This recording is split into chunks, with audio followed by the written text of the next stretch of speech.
Isang mapagpalang araw sa ating lahat. Kumusta pong lahat? Naandito tayo nga sa ating mga alagang African bird. Ayan. Bali guys, ayon sa aking pagtatatanong, siyempre, mahirap talaga pagbaguhan lang. Kailangan mo maghanap ng mga paraan para malaman mo kung ano yung kadahilanan para ikaw para dumami yung mga alaga mong ibon. Nang sa gayon ay malaman din natin, matutunan natin kung ano yung mga tamang paraan para malaman natin kung paano pagpapalaki ng mga ating mga alaga, mga African bird. Ay sa ating pagtatatanong, alam mo si Papa Ubas, mahilig magtanong yan kahit saan. Mas may nakahiligan niyang aalagaan. Alaman niya kung ano talaga ang magiging bunga ng kanyang pag-aalaga, kanyang pagtatrabaho. Kagaya nito guys. Kaya pala yung isang ibon natin, yung upadilot natin, hindi siya ma-filter yung kanyang egg. Marami pala siyang kadahilanan. Kasi yan, binili natin, may anak na doon sa kumpare ko, doon sa kakilala ko. So kailangan pala, ang dapat patang gawin yan sa August 5, ang gagawin natin, bibili tayo ng fly cage. Lalagyan natin dito. Dito natin lalagay yung fly cage. Diyan, no? Diyan natin lalagay yung fly cage. Ngayon siya, aalisin natin siya sa kanyang cage sa may pugad.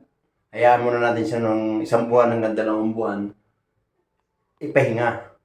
Kasi kailangan daw, sabi ng mga expert, kailangan daw talaga ipahinga yung ating mga alagang African bird. Kasi humihina na yung kanyang mga similya pag matagal na siyang nagkakaroon ng itlog. Siguro itong nabili ko, marami na siguro naging anak doon. Kaya ngayon, alagaan natin, inaayos natin ang pag-aalaga. Kaya lang, pag nangitlog siya, 2, 3, hindi siya napipisa. Yung order tayo sa Shopee, sa Lazada, ng flashlight para yung itlog ma-flashlight natin. Nung nakita ko na walang laman yung egg, walang pula, walang ugat, sabi ko wala na naman, hindi naman filter. So ang ginawa natin, bumili tayo ng calcium, Dextrobit, yan, Dextrobit powder. Yan, bumili tayo calcium. Sabi nung tinanungan ko baka kulang sa calcium. So habang kina-calcium natin siya, ihiwalay natin siya sa Sabado doon sa kanyang itlog. Yung itlog niya, tatapon na natin yun kasi walang laman . So ipagpapahinga muna natin siya. Lalagyan natin siya ron sa fly cage, mga 1 buwan, 2 buwan, para manumbalik yung kanilang pangangatawan o kaya similya. So kailangan natin hiwalayin natin siya doon.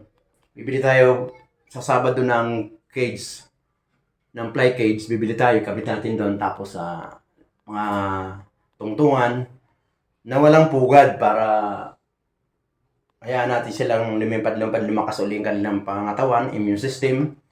Tapos tulungan natin siya ng vitamins, lagyan natin siya ng mga vitamins, Vitamin Pro, every other day, tsaka tubig.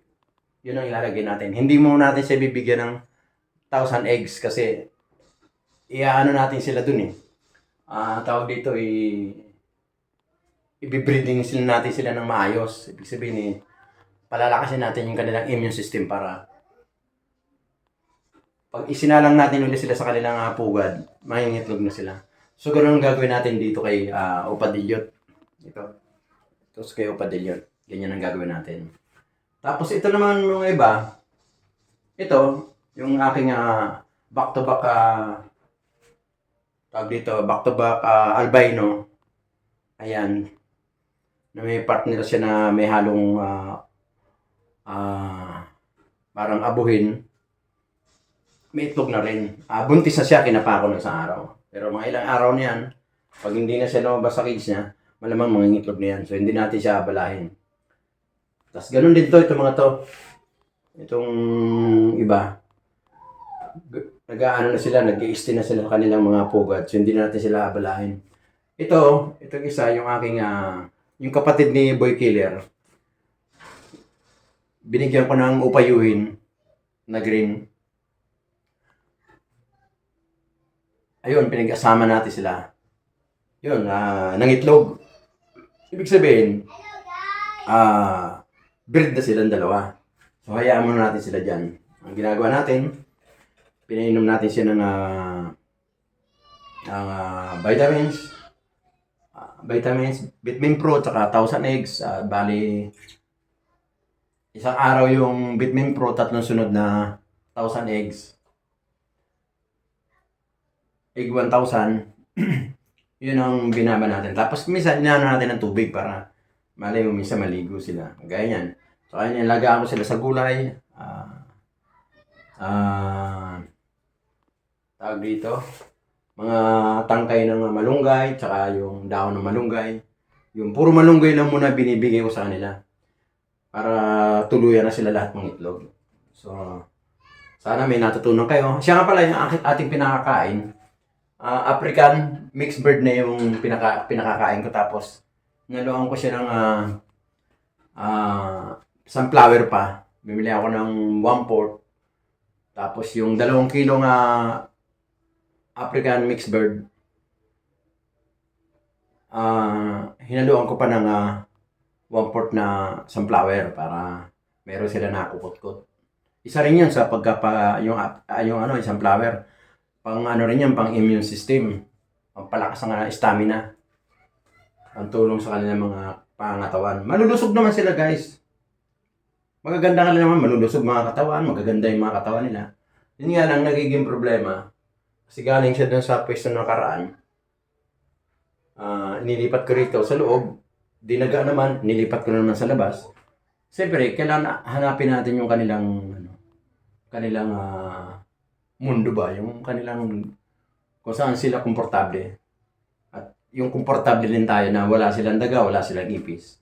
So, yun ang binabanata natin yan. Yun ang ating ginagawa. Puro lang tayo pagpapakain, vitamins na muna. Yan. Para sakasakali, hopefully, baka mga next month, magka-itlogan na yung mga yan, lahat. Dahil ito, meron na si Green Ewing, tsaka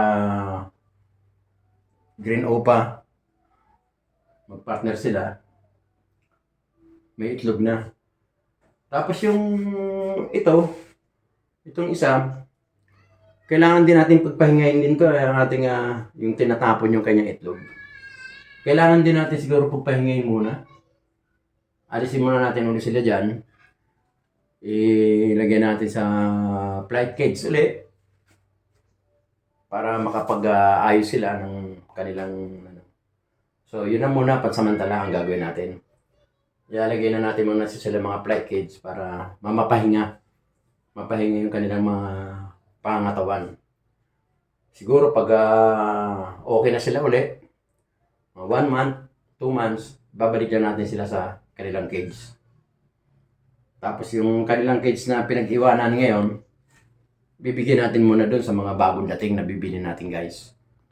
Na mga dilute at saka opaline. Bili tayo ng back-to-back na Rutino. Yan, yellow balls, yan ang bibili natin. So, 2 ang aalisin natin dito. Papalit tayo ng 2. Habang nagpa-fly kit sila ron, pinalakas yung immune system nila, sasalpakan natin muna sila ng ibang pair doon sa pinag-alisan nila. Ngayon, pagka habang nagpapalakas sila ng immune system, bibili tayo ulit ng cage. Kukumpletuhin natin para panibagong amoy nila, guys. Bago lahat. Pati yung kanilang pugad, bago rin. Yun ang gagawin natin sa sunod. So, hanggang dito lang muna, guys. Maraming salamat sa panonood kay Papa Ubas TV.